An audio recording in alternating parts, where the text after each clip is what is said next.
শহীদ মরহুম আল্লামা দেলওয়ার হোসেন সাঈদী রাহিমাহুল্লাহ, ওনার স্মৃতি বিজড়িত আজকের এই ঐতিহাসিক প্যারেড ময়দানের তাফসিরুল কোরআনের প্রোগ্রামে সব আছে। স্টেজ আছে, শ্রোতা আছে, প্যান্ডেল আছে, মিডিয়া কাভারেজ আছে, কিন্তু আমাদের কলিজার টুকটাটা আমাদের মাঝে নাই। আজকের এই প্রোগ্রামে আলোচক হয়ে এই চেয়ারে আমি না বসে ওই শ্রোতাদের কাতারে বসে যদি আমাদের আল্লামার নুরানি চেহারার দিকে তাকিয়ে ওয়াজ শুনতে পারতাম, আমাদের হৃদয়টা ঠান্ডা হয়ে যেত, আমাদের তৃষ্ণার্ত হৃদয় শান্ত হতো। সব আজকে আছে, কি যেন নাই, ঠিক কিনা বলেন? আল্লাহ তাআলা প্রতি 100 বছরে একজন মুজাদ্দিদ পাঠায়, প্রতি 100 বছরে একজন মুজাদ্দিদ, যিনি সমাজকে সংস্কার করেন। আল্লামা দেলওয়ার হোসেন সাঈদী রাহিমাহুল্লাহ ছিলেন তেমন একজন মুজাদ্দিদ। চিৎকার করে বলেন ঠিক কিনা? উনি শিরক বিদআতের আস্তানাকে তছনছ করে দিয়েছেন, তাওহীদের বাণীকে সমুন্নত করেছেন, গণমানুষের কাছে তাফসিরুল কোরআনকে জনপ্রিয় করেছেন। আজীবন তিনি ইসলামকে বিজয়ী শক্তি হিসেবে দেখার স্বপ্ন দেখতেন। এত প্রাঞ্জল ভাষা, এত চমৎকার আধুনিক প্রেজেন্টেশন, গণমানুষের কাছে কোরআনের তাফসিরকে এভাবে জনপ্রিয় করে তোলার মতো ব্যক্তিত্ব আল্লামা সাঈদী ছাড়া দ্বিতীয় কেউ এই বাংলার ভূখণ্ডে নাই। এই যে তাফসিরুল কোরআন, এই যে টার্মিনোলজি, এই টার্মটাই উনি আসলে জনপ্রিয় করেছেন। আমরা আগে জানতাম না যে এভাবে তাফসির করা যায়, এভাবে scientific indications of the Holi কোরআনকে মানুষের কাছে পেশ করা যায়, এভাবে এত জীবন ঘনিষ্ঠ করে, এত ইন্টারেক্টিভ করে কোরআনের কথাগুলো মানুষের কাছে উপস্থাপন করা যায়। উনি অন্যায়ের বিরুদ্ধে সবসময় সোচ্চার ছিলেন, প্রতিবাদী কণ্ঠস্বর ছিলেন। ওনার আলোচনা শুনলে দেহের রক্ত টকবক করে ফুটতে থাকতো। আল্লাহু আকবার, আল্লাহু আকবার, আল্লাহু আকবার। He was a strong mouthpiece of Islamic revivalism. Islamic জাগরণের স্ট্রং মাউথপিস ছিলেন আল্লামা সাঈদী রাহিমাহুল্লাহ। অনেক দোয়া পেয়েছেন। আমরা পড়েছি, এমন জীবন তুমি করিবে গঠন, মরণে হাসিবে তুমি, কাঁদিবে ভুবন। গোটা বিশ্বকে তিনি কাঁদিয়েছেন। আল্লামা যখন ইন্তেকাল করলেন, আমি তখন মালয়েশিয়া থেকে যুক্তরাষ্ট্রে একটা কনফারেন্সে যোগ দিতে যাচ্ছি, কাতার এয়ারলাইন্সে। মালয়েশিয়া থেকে দোহাতে নামলাম। দোহায় যখন আমার ট্রানজিট, তখন শুনতে পেলাম যে আল্লামা বিদায় নিয়েছেন। সোশ্যাল মিডিয়ায় শুনে বিশ্বাস করতে পারলাম না। মুহূর্তের মধ্যেই মাসুদ সাঈদী ভাইকে মেসেজ করলাম, উনি কোনো উত্তর দিতে পারলেন না। মাসুদ ভাইয়ের সাথে যখন কোলাকুলি করি, আমাদের শামীম ভাইয়ের সাথে যখন কোলাকুলি করি, মনে হচ্ছে আল্লামা সাঈদীর ঘ্রাণ পাই। শরীরটা লিটারালি কাঁপছিল, নিজেকে মানাতে পারছিলাম না, বিশ্বাস করতে পারছিলাম না যে আসলে আল্লামা বিদায় নিয়েছেন। ইন দ্য মিন টাইম আমার সেকেন্ড ফ্লাইট, দোহা টু নিউ ইয়র্ক, 12 ঘন্টার ফ্লাইটে উঠলাম। ইন্টারনেট থেকে বিচ্ছিন্ন হলাম। নামার পরে শুনলাম আল্লাহু আকবার, যেখানে ওনাকে কবরস্থ করার কথা ছিল সেখানেও কবর দিতে দেয়া হয় নাই। ছবিগুলো দেখতে লাগলাম, হাসিমাখা মুখ, হাসিমাখা নিথর দেহটা, মরণে হাসিবে তুমি, কাঁদিবে ভুবন। From east to west, from north to south, the entire globe, গোটা বিশ্ব ওনার জন্য কেঁদেছে, গোটা বিশ্ব কেঁদেছে। কাবার গিলাফ ধরে ধরে মানুষ চিৎকার করেছে। এর চেয়ে শ্রেষ্ঠ মৃত্যুকার হতে পারে? আমাদের আল্লামার আর কি পাওয়ার ছিল বলেন? আর কি পাওয়ার ছিল? কুল্লু নাফসিন যায়িকাতুল মাউত, যারাই দুনিয়াতে আসবে তারা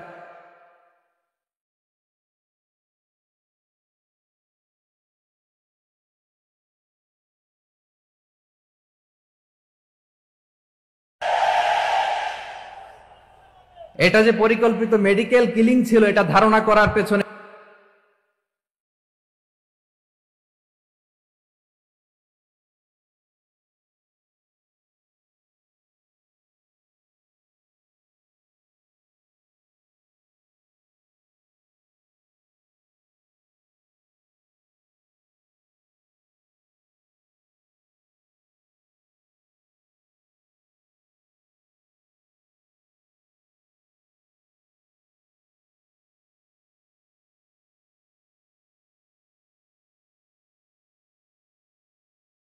নাকি স্বাভাবিক মৃত্যু ছিল?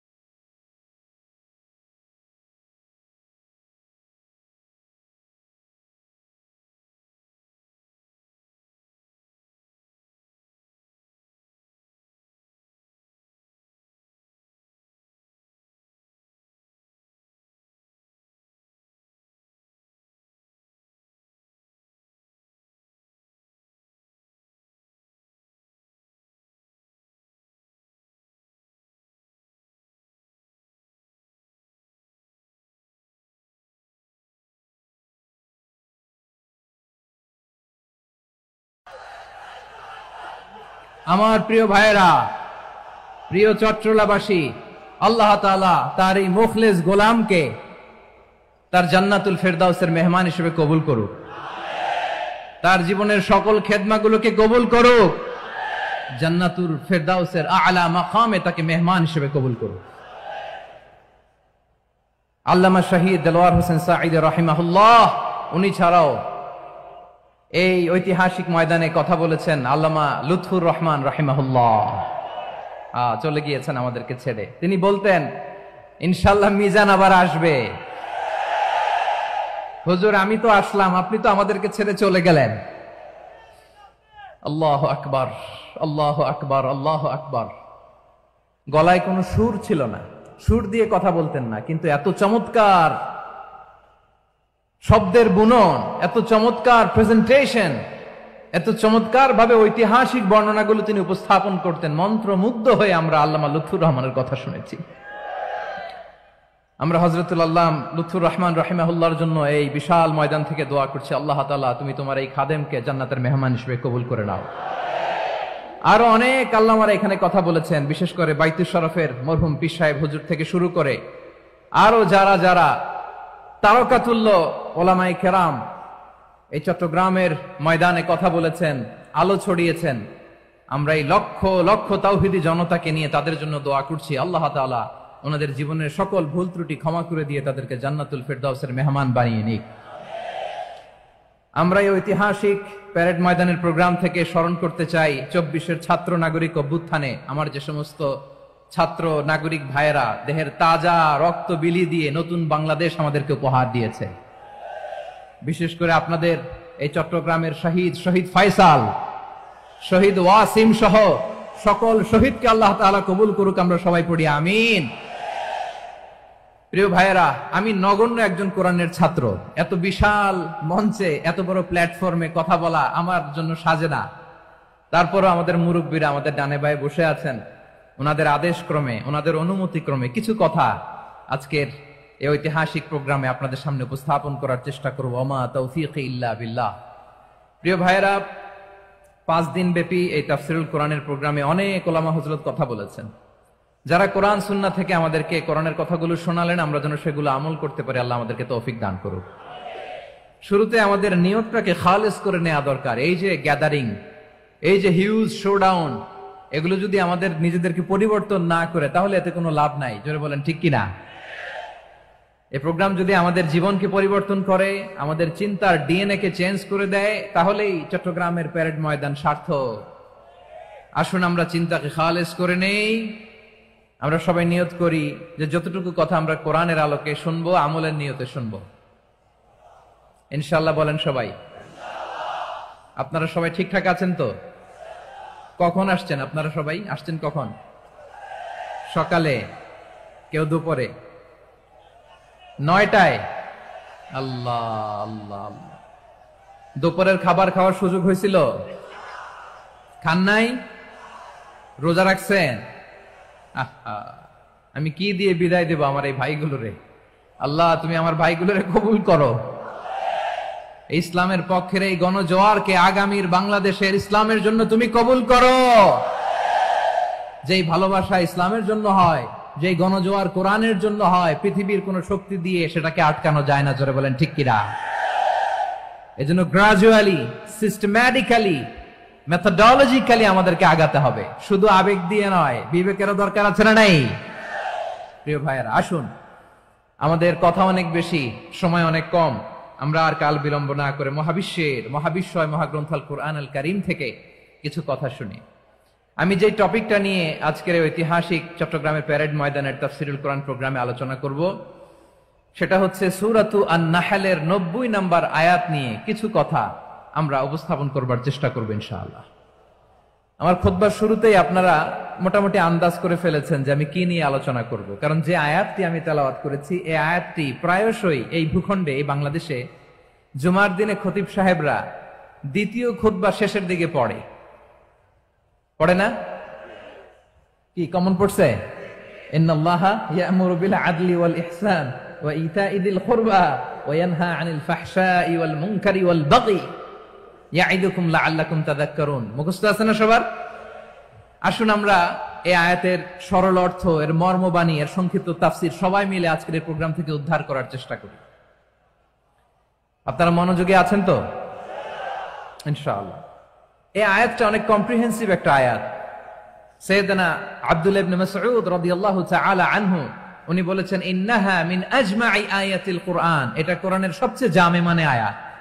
যদিও ছোট্ট আয়াত, অল্প কিছু কথামালা, কিন্তু তিনি বলতেন এটা কোরআনের সবচাইতে জামে মানে সবচেয়ে কম্প্রিহেন্সিভ একটা আয়াত, যেখানে কথা কম, শব্দ কম, কিন্তু এটার দোতনা, এটার আবেদন, এটার মিনিং অনেক বেশি। সুবহানাল্লাহ। এই আয়াতে আল্লাহ তাআলা বেসিক্যালি আমাদেরকে তিনটা বিষয়ে আদেশ করেছেন আর তিনটা বিষয়ে বারণ করেছেন, মানে নিষেধ করেছেন। আওয়াজ করে বলুন, আদেশ করেছেন কয়টা? প্রিয় চট্টলার ভাইয়েরা, আমার মতো এই যে তিন আঙ্গুল উঁচু করে বলেন, আদেশ করেছেন কয়টা? আবার নিষেধও কয়টা? মানবো তো আমরা ইনশাআল্লাহ? বলেন সবাই। 3 do's and 3 don'ts, do's and don'ts, তিনটা আদেশ, তিনটা নিষেধ। এই তিনটা আদেশ আর তিনটা নিষেধের ভেতরে আল্লাহ তাআলা গোটা ইসলামী শরিয়ার মূল নির্যাসকে ঢুকিয়ে দিয়েছেন। সুবহানাল্লাহ। এই ছোট্ট একটা আয়াতে গোটা ইসলামী শরিয়ার, the gist, the cream of the creams, গোটা ইসলামী শরিয়ার মূল নির্যাসকে আল্লাহ ঢুকিয়ে দিয়েছেন। তিনটা আদেশ আর তিনটা নিষেধ। আসুন আমরা সরাসরি কোরআন থেকে শুনি, সবাই পড়ুন। আউযু বিল্লাহি মিনাশ শাইতানির রাজীম। বিসমিল্লাহির রহমানির রহিম। ইন্নাল্লাহা ইয়া'মুরু বিল আদলি ওয়াল ইহসানি ওয়া ইতা'i যিল কুরবা ওয়া ইয়ানহা আনিল ফাহশাই ওয়াল মুনকারি ওয়াল বাগি ইয়া'ইযুকুম লা'আল্লাকুম তাযাক্কারুন। আল্লাহ তাআলা ইরশাদ করছেন, ইন্নাল্লাহা ইয়া'মুরু বিল আদলি ওয়াল ইহসান, নিশ্চয় আল্লাহ তাআলা তোমাদেরকে ন্যায় বিচারের আদেশ দেন, সদাচরণের আদেশ দেন, নিকটাত্মীয়দেরকে দানের আদেশ দেন। আদেশ কয়টা? আওয়াজ করে সবাই বলুন তো কয়টা? নিশ্চয় আল্লাহ তাআলা তোমাদেরকে ন্যায় বিচারের আদেশ দেন, সদাচরণের আদেশ দেন, তিনি তোমাদের নিকটাত্মীয়দেরকে দানের আদেশ দেন, আর তিনি তোমাদেরকে অশ্লীলতা থেকে নিষেধ করেন, মন্দ কাজ থেকে নিষেধ করেন, অবাধ্যতা সীমা লঙ্ঘন থেকে নিষেধ করেন। তিনি তোমাদেরকে উপদেশ দেন যাতে তোমরা শিক্ষা গ্রহণ করো। সুবহানাল্লাহ। উপদেশ দিচ্ছে স্বয়ং কে? তিনটা জিনিসের আদেশ। ইয়া'মুরু বিল আদল, সুবিচার, ন্যায় বিচারের আদেশ তিনি দেন।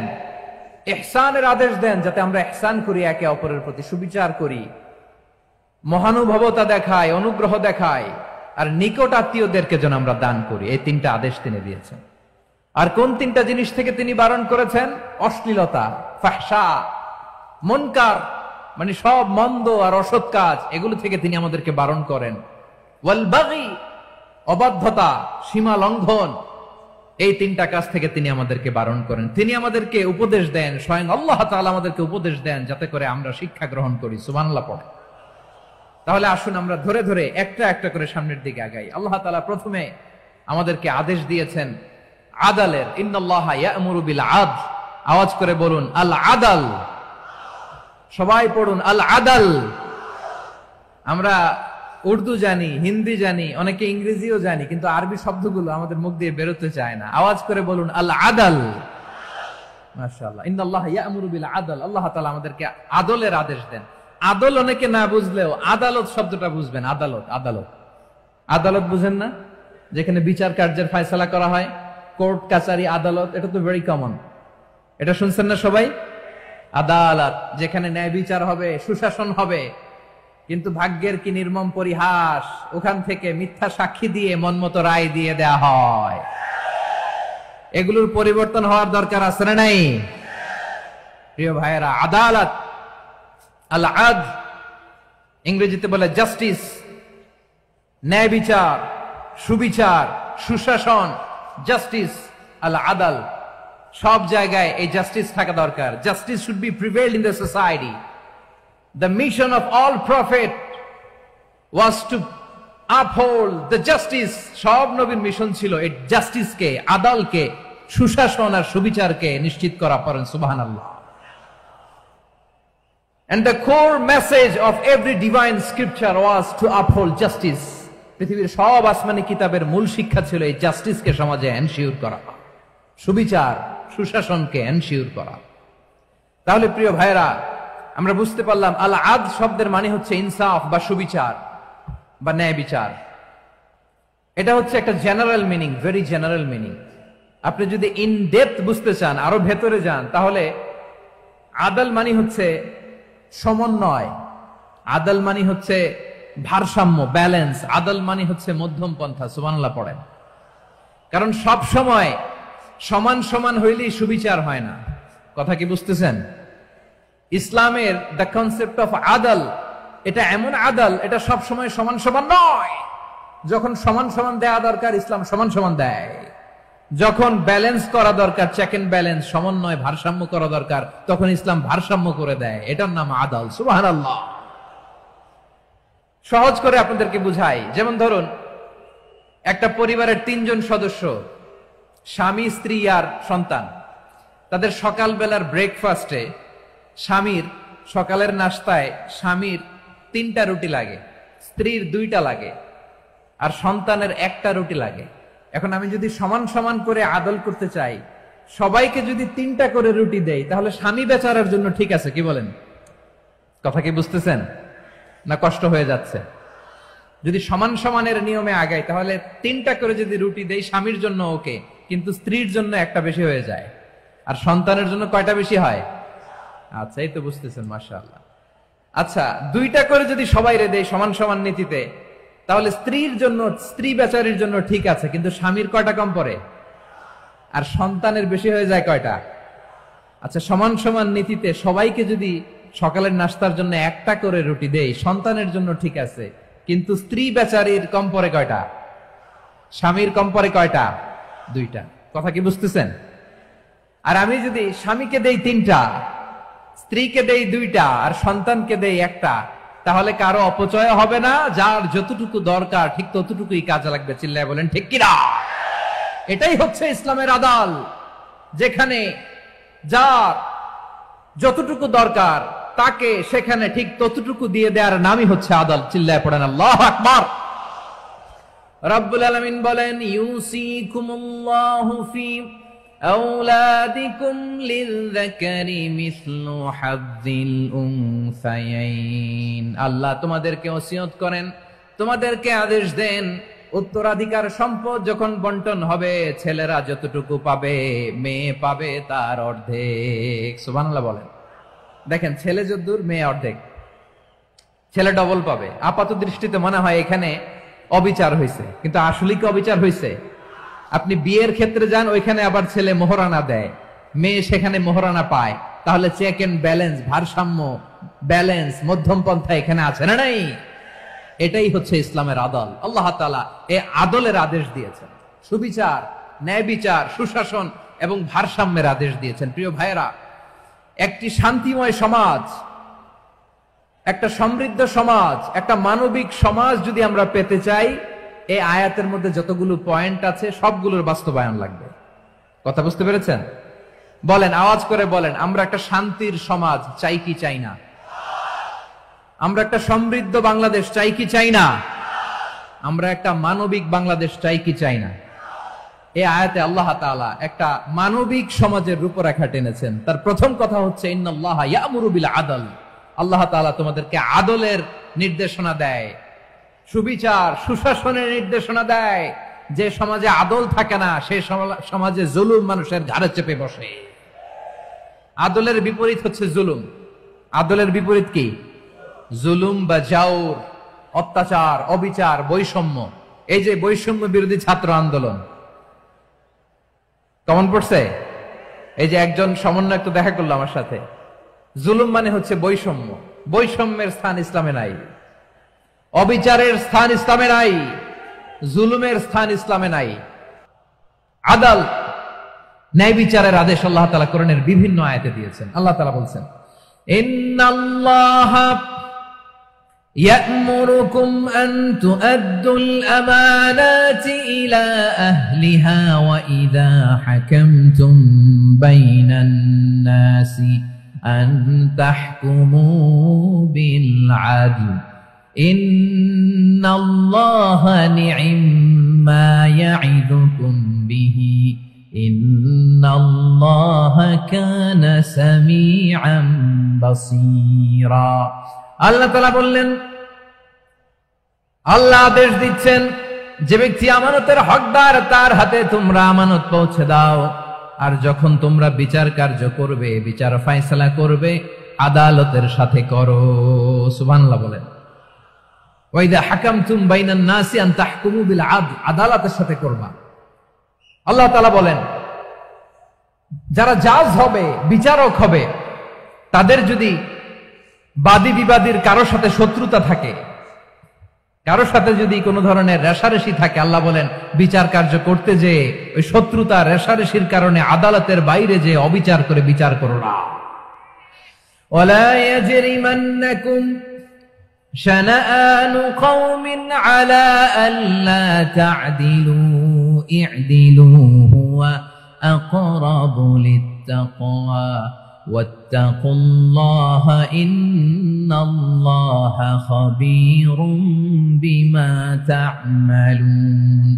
খবরদার কোন জাতির প্রতি, কোন গোষ্ঠীর প্রতি, কোন গোত্রের প্রতি আক্রোশ যেন তোমাদেরকে ন্যায় বিচার থেকে দূরে সরিয়ে না দেয়, বরং আমি আল্লাহর আদেশ হলো ই'দিলু, তোমরা আদল করো, ন্যায় বিচার করো, সুবিচার করো, সুশাসন প্রতিষ্ঠা করো।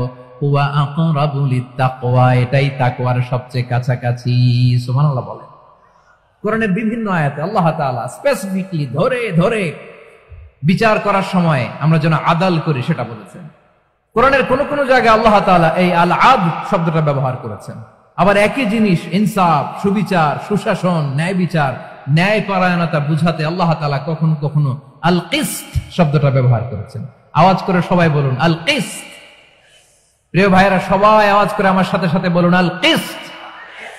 আল্লাহ তাআলা বলেন, ওয়া ইন হাকামতা ফাহকুম বাইনাহুম বিল কিসতি ইন্নাল্লাহা ইউহিব্বুল মুকসিতিন। যখন তুমি বিচার করবে, বিশ্বনবীকে উদ্দেশ্য করে অ্যাড্রেস করে বললেন, নবী হে, ইহুদিরা কোনো বিষয়ে মীমাংসার জন্য যদি আপনার দরবারে আসে, যদি বিচার করতে হয়, খবরদার অবিচার করবেন না। ফয়সালা যেটা করবেন কিসতের সাথে করবেন, ন্যায় পরায়ণতার সাথে করবেন, কারণ ইন্নাল্লাহা ইউহিব্বুল মুকসিতিন, নিশ্চয় আল্লাহ রাব্বুল ইজ্জাত ন্যায় পরায়ণশীলদেরকে বড্ড ভালোবাসেন। সুবহানাল্লাহ বলেন। ন্যায় পরায়ণ লোকদেরকে আল্লাহ তাআলা বড্ড ভালোবাসেন। অন্য আয়াতে আল্লাহ তাআলা বলছেন, وَنَضَعُ الْمَوَازِينَ الْقِسْطَ لِيَوْمِ الْقِيَامَةِ فَلَا تُظْلَمُ نَفْسٌ شَيْئًا। আমি কিয়ামতের দিন ন্যায় পরায়ণতার মানদণ্ড স্থাপন করব, যেটাকে আমরা মিজানের পাল্লা বলি। আল্লাহ বলেন, ন্যায় বিচারের মানদণ্ড কিয়ামতের ময়দানে আমি আল্লাহ স্থাপন করব। সেদিন কারো প্রতি বিন্দু পরিমাণ, এক চুল পরিমাণ অবিচার করা হবে না, কোনো বিচার করা হবে না। সেদিন সুশাসন হবে, সুবিচার হবে, ন্যায় পরায়ণতার সাথে বিচার হবে। আওয়াজ করে পড়েন আল্লাহু আকবার। তাহলে প্রিয় ভাইরা, যে তিনটি বিষয়ে আল্লাহ তাআলা আমাদেরকে আদেশ দিয়েছেন, তার প্রথমটা হচ্ছে আদালত, ইনসাফ, সুবিচার, ন্যায় বিচার। এটা আমরা চাই কি চাই না? বিশ্বনবী ন্যায় বিচার, ন্যায় পরায়ণতা, সুশাসন প্রতিষ্ঠিত করেন কি করেন নাই? আপনারা বিশ্বনবীর সিরাত যারা পড়েছেন, আপনি দেখবেন বিশ্বনবীর সিরাতের পরতে পরতে, বাকে বাকে, সিরাতের বাকে বাকে এই আদালতের নমুনা মেলে। সুবহানাল্লাহ বলেন। ছোট্ট একটা নমুনা রাসূল সাল্লাল্লাহু আলাইহি ওয়াসাল্লামের আসসিরা আল আতরা থেকে ছোট্ট একটা নমুনা আপনাদের খেদমতে এখানে উপস্থাপন করি। বিশ্বনবী সাল্লাল্লাহু আলাইহি ওয়াসাল্লাম মক্কা বিজয় করলেন ৮ম হিজরিতে। মক্কা বিজয় শেষে তিনি কয়েক সপ্তাহ মক্কাতে অবস্থান করলেন। ইন দ্য মিন টাইম মক্কার একটা ভেরি প্রেস্টিজিয়াস এন্ড ডিগনিফাইড ফ্যামিলির নারী চুরিতে ধরা পড়ল। কিসে ধরা পড়ল? সবাই বলেন কিসে? আমাদের সমাজে আসেনি এটা? আছে? ছোট না বড়? হ্যাঁ, হিসাব করে শেষ করা যায় না। ৩.৫ লাখ কোটি টাকা নাই উন্নয়ন প্রকল্পের নামে। উন্নয়ন প্রকল্পের নামে ৩.৫ লাখ কোটি টাকা নাই। ৩.৫ লাখ কোটি টাকা লিখতে পারবেন আপনি? একটা লিখতে পারবেন? বুঝতেছেন কত বড় সংখ্যা? হ্যাঁ, বনু মাখজুমিয়া গোত্রের এক নারী মক্কায় চুরিতে ধরা পড়ল। বলেন তো চুরি করলে বিধান কি? কি কাটতে হবে? চুরির বিধান হলো হাত কেটে দাও। তাও সেটা গোপনে নয়, প্রকাশ্যে জনসম্মুখে হাত কেটে দাও। বনু মাখজুমিয়া গোত্রের নারী যখন চুরিতে ধরা পড়লো, সাহাবারা চিন্তায় পড়ে গেলেন। সবেমাত্র মক্কার লোকেরা কালিমা পড়ে মুসলমান হয়েছে, ইসলামের আইন কানুন তেমন জানে না, ইসলামী শরিয়ার সাথে বেশি পরিচিত নয়।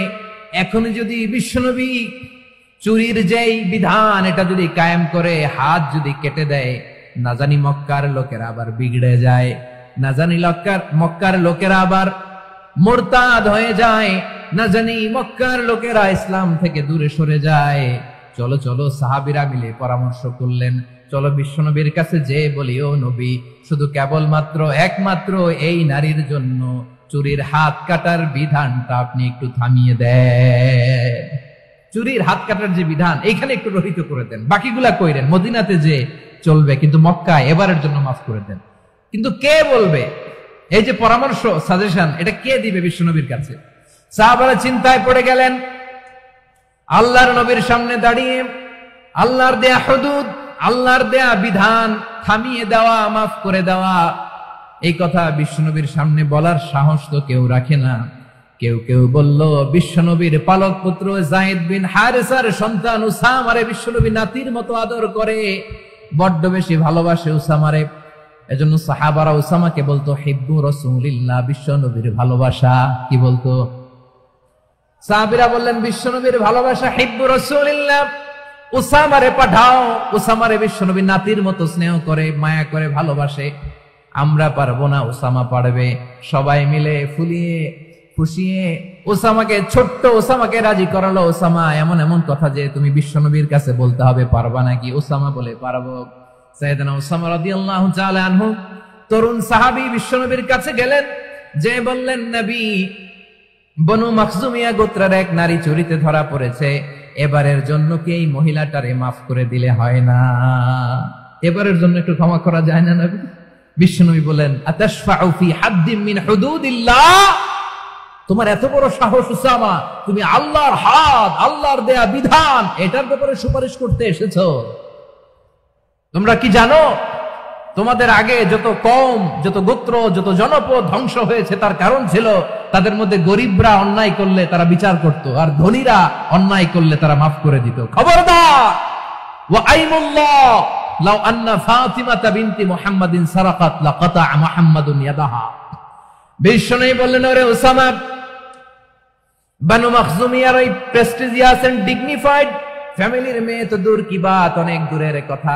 জেনে রেখো উসামা, আমার কলিজার টুকরা, নয়নের পুটুলি ফাতেমাও যদি মক্কার জমিনে আজকে এই চুরির দায়ে ধরা পড়তো, আমি বিশ্বনবী মুহাম্মদুর রাসূলুল্লাহ ধরে ফাতেমার ডান হাতটা কেটে দিতে এক বিলম্ব দেরি করতাম না।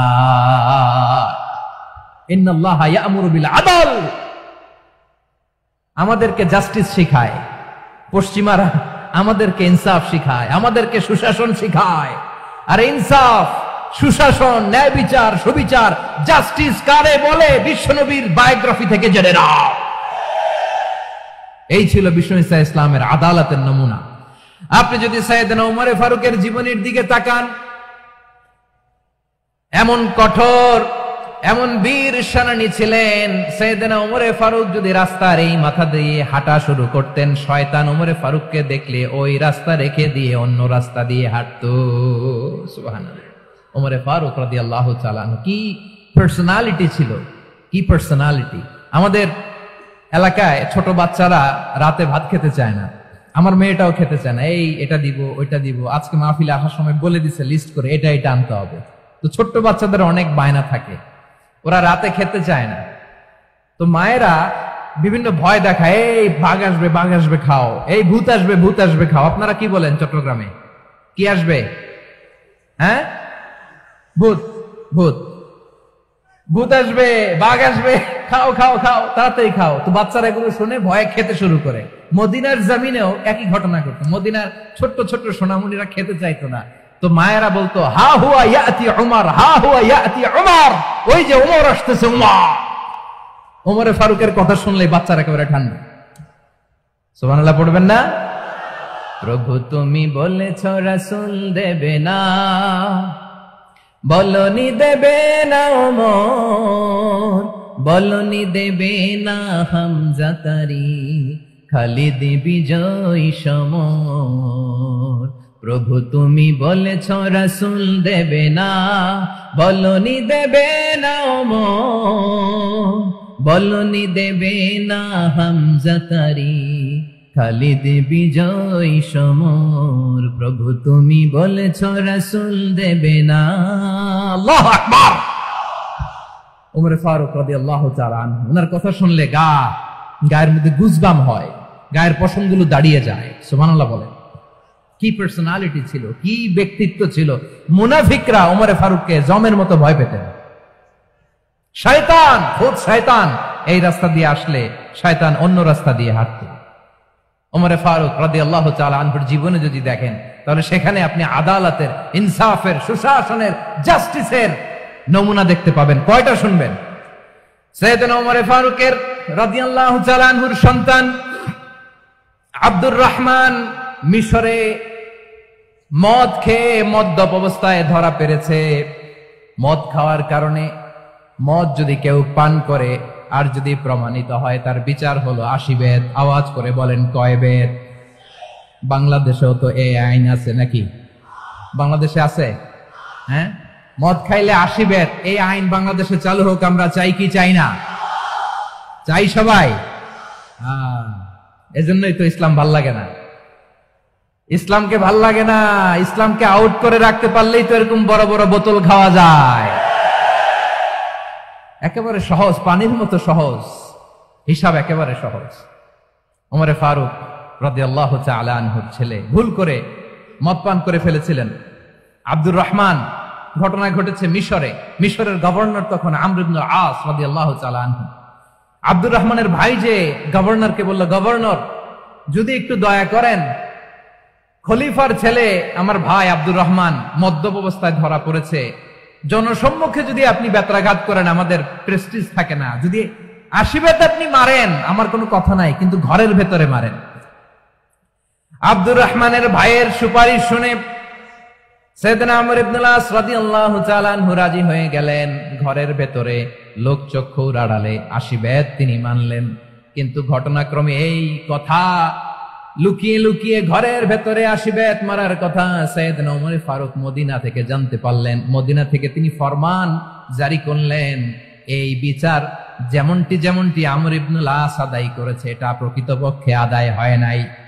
আসো সবাই মদিনায় আসো, আমর ইবনে আস মদিনায় আসো, আব্দুর রহমানও আসো, সবাই আসো, জনসম্মুখে এই বিচার কার্যকর করতে হবে।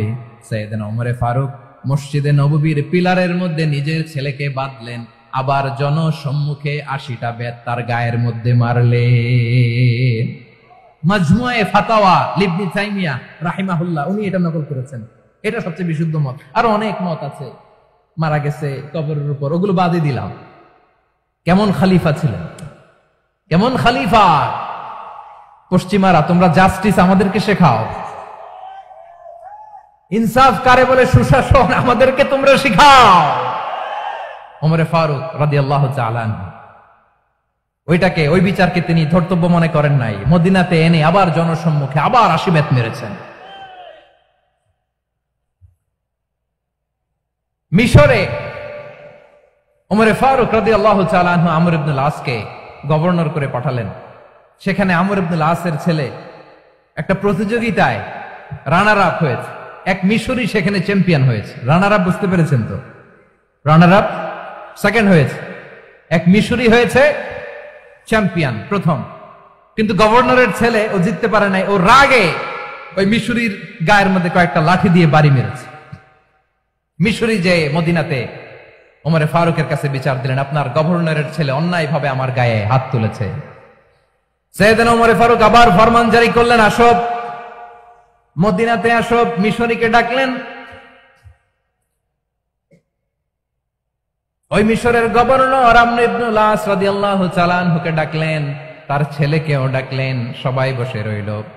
আমর ইবনুল আস রাদিয়াল্লাহু তাআলা আনহু মাথা নিচু করে বসে আছেন, লজ্জায় কাচুমাচু। হায় হায়, আজকে আমার ছেলের কারণে আমিরুল মুমিনিন খলিফাতুল মুসলিমিন ওমরে ফারুকের কাছে আমি জনসম্মুখে লজ্জিত হচ্ছি। সাইয়েদনা ওমরে ফারুক বললেন, এই নাও লাঠি। গভর্নরের ছেলে তোমার মাথার মধ্যে যতগুলো বাড়ি মেরেছে, আজকে জনসম্মুখে তুমি অতগুলা বাড়ি মারো। মিশরি বলে, থাক, আপনি যে ডেকে আনছেন সবার সামনে এটা বলছেন, এতেই আমি খুশি। আল্লাহু আকবার। আপনার মহানুভবতা দেখে আমি খুশি, আর অপমানের দরকার নাই। ওমরে ফারুক বলে, না, খবরদার, এই কথা মিশরি তুমি বলো না, মারো, যতগুলা বাড়ি মেরেছে মারো। বাধ্য হয়ে মিশরি আমর ইবনুল আসের সামনে ওনার কলিজার টুকরা সন্তানের মাথার মধ্যে বাড়ি মারতে আরম্ভ করলেন। ঠিক যতগুলা বাড়ি গভর্নরের ছেলে আমর ইবনুল আসের ছেলে মিশরির গায়ে মেরেছিল, মাথায় মেরেছিল, মিশরি গুনে গুনে ততটা মারলেন। এই দৃশ্য দেখে ওমরে ফারুক রেগে মেগে আগুন, রাগের চোটে রাগ সামলাতে না পেরে, আর নিজেকে সামলাতে না পেরে মিশরিরে বললেন, ছেলেরে মারা শেষ হয়ে গেলে এবার বাবার টাক মাথার মধ্যে কয়েকটা বাড়ি মার।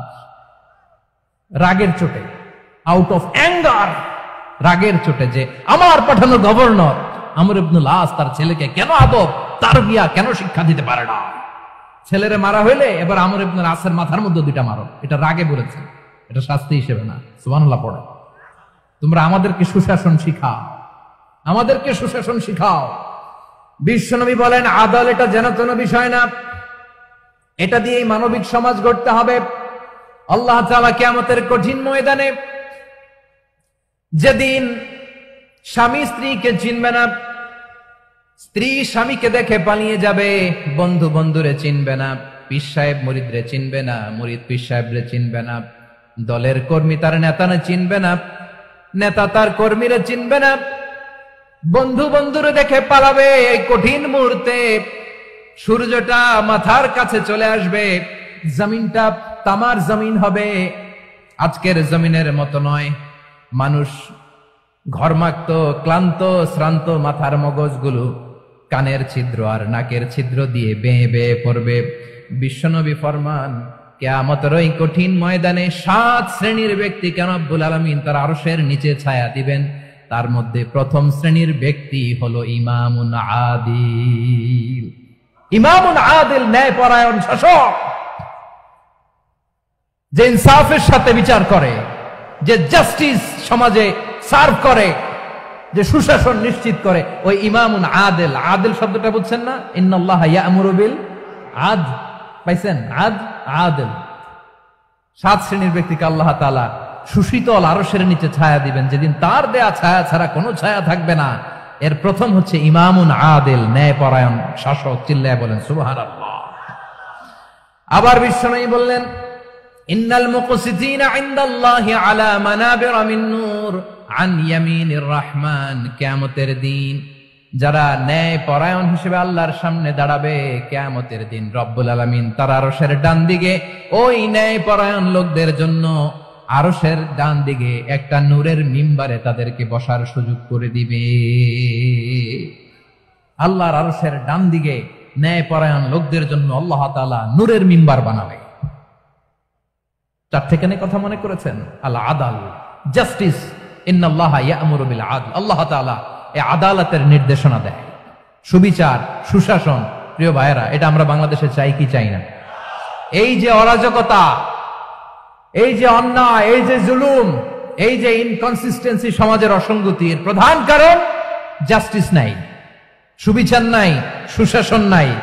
শেষবারের মতো আওয়াজ করে বলেন তো, আমরা বাংলাদেশে আদল চাই কি চাই না? তাহলে প্রথম নির্দেশনা শেষ, আল্লাহ তাআলা তোমাদেরকে আদলের আদেশ দেন। এরপরে আল্লাহ বললেন, আমি তোমাদেরকে ইহসানের আদেশ দেই। ইন্নাল্লাহা ইয়া'মুরু বিল আদলি ওয়াল ইহসান। আমি তোমাদেরকে যেমনি আদলের নির্দেশনা দেই, তেমনি ভাবে তোমাদেরকে ইহসানের নির্দেশনা দেই। ইহসান, আওয়াজ করে সবাই বলেন তো ইহসান। সবাই বলেননি, সবাই বললে এতটুকু আওয়াজ হবে আমি বিশ্বাস করি না। আওয়াজ করে বলুন আল ইহসান। ইহসান মানে কারো প্রতি সফট হার্টেড হওয়া, মহানুভব হওয়া, অনুগ্রহ পরায়ণ হওয়া, অনুগ্রহশীল হওয়া, একে অপরের প্রতি দয়াদ্র হওয়া। একে অপরের প্রতি দয়াদ্র, অনুগ্রহশীল হওয়া ছাড়া মানবিক সমাজ কশিনকালেও গঠন করা সম্ভব না। প্রিয় ভাইয়েরা, সুন্দর আচরণ দিয়ে, ইহসান দিয়ে যা জয় করা যায়, নরম আচরণ দিয়ে যেটা অর্জন করা যায়, কঠোরতা দিয়ে সেটা পারা যায় না। বিষ্ণু ঈসা ইসলাম ইহসান দিয়ে, কোমল আচরণ দিয়ে, তার অনুগ্রহ দিয়ে তিনি অনেক কাফিরের হৃদয়কে জয় করে ফেলেছেন। সাইয়েদনা সুমামা ইবনে উসাল রাদিয়াল্লাহু তাআলা আনহুর কথা মনে পড়ে যায়। তিনি ছিলেন ইয়ামামার বাদশা। মদিনাতে বিশ্বনবীকে হত্যা করার নিয়তে এসেছিলেন। গোপনে গোপনে বিশ্বনবীকে হত্যা করে আবার ইয়ামামাতে তিনি ফিরে যাবেন। কিন্তু কি অবাক করা কাণ্ড, হত্যা করতে পারে নাই, সাহাবাদের হাতে তিনি ধরা পড়ে গেলেন। সাইয়েদনা সুমামা ইবনে উসাল রাদিয়াল্লাহু তাআলা আনহু হত্যার নিয়তে আসলেন, কিন্তু হত্যা করতে পারলেন না। সাহাবারা ওনাকে ধরে ফেললেন, ধরে মসজিদে নববীর পিলারের মধ্যে বেঁধে রাখলেন।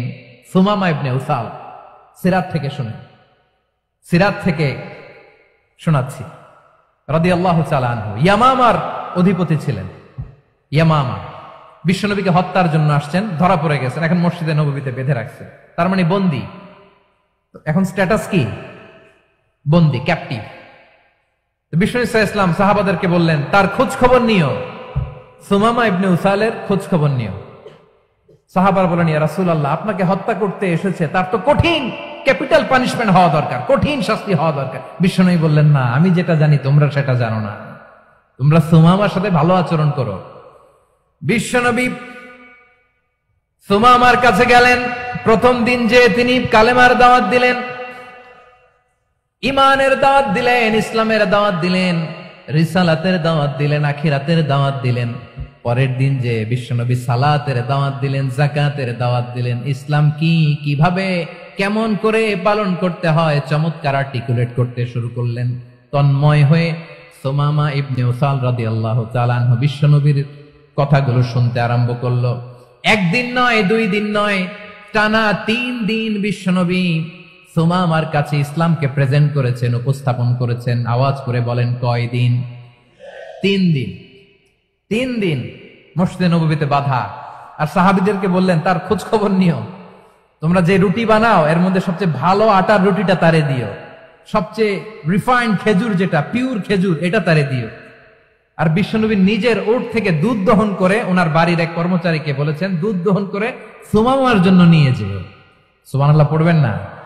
সবাই তো অবাক, ইয়ামামা থেকে আসছে নবীকে হত্যা করতে, বিশ্বনবী দেখে তারে জামাই আদর করে,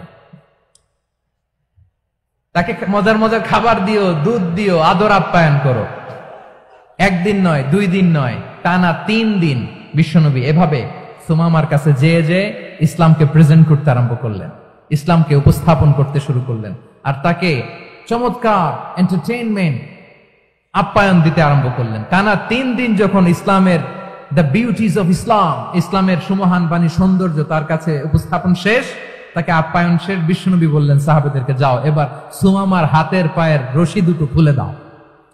সাহাবারা বললেন, ইয়া রাসূলুল্লাহ, কি বলেন আপনি? ও তো হত্যাকারী, সুযোগ পায় নাই, আপনারে মারতে পারে নাই, ছেড়ে দিলে আবার ও আপনার উপর তলোয়ার নিয়ে ঝাঁপিয়ে পড়বে। নবী, এই সিদ্ধান্ত আপনি নিতে যাবেন না। বিশ্বনবী বললেন, যেটা বলেছি সেটা করো, সুমামার রশিগুলো ছেড়ে দাও, সুমামার হাতে পায়ের রশিগুলো যে তোমরা খুলে দাও। সাহাবারা তর্ক জুড়ে দিলেন, লা ইয়া রাসূলুল্লাহ, এমনটা করবেন না, তো ভয়ঙ্কর ভয়ঙ্কর খুনি, কি জানি কি হয়ে যায়। বিশ্বনবী বললেন, না, তার হাতে পায়ের রশিগুলো খুলে দাও। সাহাবারা বিশ্বনবীর কথা মতো তার হাতে পায়ের রশিগুলো খুলে দিল। সুমামা মুহূর্তের মধ্যে মসজিদে নববী থেকে বের হয়, ইয়ামামায় ফিরে না যে মসজিদে নববীর পাশে একটা খেজুর বাগান ছিল, সেখানে চলে গেলেন। সেখানে একটা ছোট্ট কুয়া ছিল, কুয়ার পানি দিয়ে তিনি গোসল করলেন। সুবহানাল্লাহ পড়েন। কুয়ার পানি দিয়ে গোসল করে মসজিদে নববীর সামনে এসে বিশ্বনবী এবং সাহাবাদের সামনে দাঁড়িয়ে সাব্বাবা উঁচু করে বললেন, আশহাদু আল্লা ইলাহা ইল্লাল্লাহ ওয়া আশহাদু আন্না মুহাম্মাদান আবদুহু ওয়া রাসূলুহু। আল্লাহু আকবার। আমি সাক্ষ্য দিচ্ছি আল্লাহ ছাড়া কোনো ইলাহ নাই, আর মুহাম্মদ আল্লাহ তাআলার প্রেরিত বান্দা এবং রাসূল। প্রিয় ভাইয়েরা, ইহসান দিয়ে যা জয় করা যায়, কঠোরতা দিয়ে সেটা কঠিনকালেও জয় করা যায় না। আওয়াজ করে বলেন ঠিক কি না? এবার সুমামা দাঁড়িয়ে বলে, ওগো নবী, আমি তো কালিমা পড়ে মুসলমান হয়ে গেলাম, এবার শোনেন, এই মুহূর্তের আগে আপনার চেহারার চাইতে নিকৃষ্ট কোনো চেহারা আমার কাছে ছিল না, কিন্তু শাহাদা পাঠ করার পরে আপনার চেহারার চাইতে উত্তম শ্রেষ্ঠ কোনো চেহারা আমার কাছে আর নাই। ও নবী, আজকের দিনের আগে ইসলাম ধর্মের চেয়ে নিকৃষ্ট অপছন্দনীয় কোনো ধর্ম আমার কাছে ছিল না, কিন্তু এই মুহূর্ত থেকে ইসলামের চেয়ে সেরা শ্রেষ্ঠ পছন্দনীয় কোনো ধর্ম আমার কাছে নাই। নবী গো, আজকের দিনের আগে মদিনার চাইতে অপছন্দনীয় নিকৃষ্ট কোনো শহর আমার কাছে ছিল না, কিন্তু এই মুহূর্তের পর থেকে মদিনার চাইতে কোনো শ্রেষ্ঠ শহর আমার জানা নাই। সে ছিল গমের বড় ডিলার, গম বেচত। কি বেচত? তার গম কিনে মক্কার লোকেরা রুটি খাইতো। সে ঘোষণা দিল, আজকে থেকে মক্কাবাসীদের জন্য সব গম আমি হারাম করে দিলাম, মক্কাবাসী এখন না খেয়ে মরে। সুবহানাল্লাহ পড়বেন না? মক্কাবাসী বিশ্বনবীর কাছে আসলেন, এসে বললেন, মুহাম্মদ, আমরা তো তোমার ভাই, তোমার চাচা, তোমার ভাতিজা, তোমার আত্মীয়, তুমি সুমামারে বলো সে যেন আবার গমের সাপ্লাই মক্কার জন্য অনুমতি দিয়ে দেয়। বিশ্বনবীর অনুমতি ক্রমে সুমামা আবার মক্কাতে গম পাঠাতে শুরু করলো। পড়েন সুবহানাল্লাহ। ইহসান, ইহসান দিয়ে আপনি যেটা জয় করতে পারবেন, you can win the heart of your enemies. ইহসান দিয়ে আপনি আপনার শত্রুর হৃদয়কে জয় করতে পারবেন। আওয়াজ করে বলেন ঠিক কি না? এজন্য আল্লাহ বললেন, ওয়া আনফিকু ফি সাবিলিল্লাহি ওয়া লা তুলকু বিআইদিকুম ইলাত তাহলুকা ওয়া আহসিনু ইন্নাল্লাহা ইউহিব্বুল মুহসিনিন। তোমরা আল্লাহর রাস্তায় দান করবে আর নিজেরা নিজেদেরকে ধ্বংসের হাতে ঠেলে দিও না। তোমরা একে অপরের প্রতি ইহসান করবে, কারণ ইহসানকারীদেরকে আল্লাহ বড় ভালোবাসেন। সুবহানাল্লাহ পড়েন। আবার সূরা রহমানে আল্লাহ বললেন, হাল জাযাউল ইহসানি ইল্লাল ইহসান ফাবিআইয়ি আলা। সবাই পড়েন, ফাবিআইয়ি আলাই রাব্বিকুমা তুকাযযিবান। ইহসানের প্রতিদান হিসেবে ইহসানই হয়। বিশ্বনবী সুমামার প্রতি যেমন ইহসান করেছেন, সুমামাও ঠিক তেমন ইহসান ফিরিয়ে দিয়েছে। ঠিক কিনা বলেন? তাহলে এক নম্বরে হচ্ছে আদ, ন্যায় বিচার। দুই নম্বরে সবাই বলেন ইহসান, সদাচরণ। ইহসান দুই ধরনের প্রিয় ভাইরা, ইহসান ফিল ইবাদা, ইহসান ফিল মুআমালা। ইহসান ফিল ইবাদা হচ্ছে একাগ্র অনুভবে ইবাদতে ডুব দেওয়া, এর নাম ইবাদতের ইহসান। সুবহানাল্লাহ পড়েন। বিশ্বনবী বলেন ইহসান মানে কি জানো নাকি? হাদিসে জিবরিলে সাইয়েদনা জিবরিল আলাইহিস সালাম বিশ্বনবীকে বললেন, আখবিরনি আনিল ইহসান। নবী আমাদেরকে বলেন ইহসান মানে কি? বিশ্বনবী বললেন, আনতা আবুদাল্লাহা কাআন্নাকা তারাহু ফাইন লাম তাকুন তারাহু ফাইন্নাহু ইয়ারাক। ইহসান মানে হলো এমন ভাবে তুমি আল্লাহর সামনে নিজেকে উজাড় করে ইবাদত করবে, তুমি ভাববে তুমি আল্লাহকে দেখতে পাচ্ছ। আর এটা যদি ভাবা তোমার জন্য কঠিন হয়ে যায়, অন্তত এতটুকু তুমি ভাববা যে আল্লাহ তোমাকে দেখতে পাচ্ছেন। ঠিক কিনা বলেন? ও আমার বীর চট্টলার ভাইয়েরা, কেউ যেটা দেখে না সেটা দেখে কে? এই বিশ্বাস হৃদয়ের মধ্যে আছে? নামাজে যখন দাঁড়ান এই ফিলিংসটা আনা যাবে? হ্যাঁ, এশার সালাত তো এখনো হয় নাই না? আলোচনা শেষে এশার সালাত এখানে অনুষ্ঠিত হবে, তাই না? আচ্ছা বলুন তো, আমরা এশার সালাত পর্যন্ত বেঁচে থাকবো এই গ্যারান্টি আছে কার কার? হাত তোলেন। কয়েকজন হাত তুলছে পেছনে, না বুঝে তুলে ফেলছে। এশা পর্যন্ত যে আমরা হায়াত পাবো কোনো গ্যারান্টি আছে? সবাই আওয়াজ করে বলেন, গ্যারান্টি আছে? গ্যারান্টি নাই। এই জন্য বিষ্ণু ইসলাম বলেছে, এমন ভাবে নামাজে দাঁড়াও, ইবাদত করো, মনে করো হতে পারে এটাই আমার জীবনের শেষ নামাজ। পারফর্ম দ্য সালাহ as if this is your last and final prayer. এমন ভাবে সালাতে দাঁড়াও, ভাবো হতে পারে এটাই তোমার জীবনের শেষ নামাজ। এমন ভাবে নামাজে দাঁড়াও, ভাবো এটাই শেষ নামাজ। তাহলে নামাজে একাগ্রতা বাড়ায় দিবে কে? ফলে ইবাদতের ইহসান আমাদের অর্জিত হবে। আর মুআমালাতে ইহসান হলো, বিশ্বনবী বলেন, ইন্নাল্লাহা তাবারাকা ওয়া তাআলা কাতাবাল ইহসানা আলা কুল্লি শাই, ফাইযা কাতালতুম ফাআহসিনুল কিতলা ওয়া ইযা যাবাহতুম ফাআহসিনুয যাবহা ওয়ালিয়ুহিদ্দা আহাদুকুম শাফরাতাহু ওয়ালিয়ুরিহ যাবিহাতাহু। ইহসান দুই ধরনের, আওয়াজ করে বলতে হবে। কয় ধরনের? সবাই বলুন আওয়াজ করে, কয় ধরনের? একটা হচ্ছে ইহসান ফিল ইবাদা, ইবাদতে ইহসান। ইবাদতে ইহসান কি? একাগ্র অনুভব দিয়ে ইবাদত করা, মন প্রাণ দিয়ে ইবাদত করা। আর মুআমালাতে ইহসান কি? সব কাজে, দৈনন্দিন কাজে, কর্মে, সামাজিক অ্যাক্টিভিটিতে কোমলতা প্রদর্শন করা, অনুগ্রহের সাথে সবকিছু করা। আল্লাহ তাআলা ইন্নাল্লাহা তাবারাকা ওয়া তাআলা কাতাবাল ইহসানা আলা কুল্লি শাই, তিনি সবকিছুর ব্যাপারে ইহসানকে আবশ্যক করেছেন। সবকিছুতে মুমিনের সব কাজে ইহসানের পরশ থাকবে। ওয়া ইযা কাতালতুম ফাহসিনুল কিতলা, বিষ্ণুই বলেন তুমি যখন কাউকে হত্যা করো ইহসানের সাথে করো। সুবহানাল্লাহ পড়বেন না? যখন হত্যা করো তখনও ইহসানের সাথে। আচ্ছা হত্যা করবো আবার ইহসান আসবে করতে করে, তো মেরেই ফেলবো আমি। আল্লাহ, ও ভাই একজন খুন করেছে, খুনি, রাষ্ট্রীয় আইনে তার শাস্তি হয়েছে ডেথ পেনাল্টি, মৃত্যুদণ্ড। এখন মৃত্যুদণ্ড দেখে আপনি যেমনি মন চায় তেমনি মারবেন লোকটারে? ওর নাক কেটে ফেলতে পারবেন? ওর কান কাটতে পারবেন? ওর চোখ উপড়ে ফেলতে পারবেন আপনি? যেমন মন চায় তার অঙ্গহানি করা যাবে না। ইহসানের সাথে তাকে হত্যা করো। সুবহানাল্লাহ, this is Islam, this is the true essence of Islam.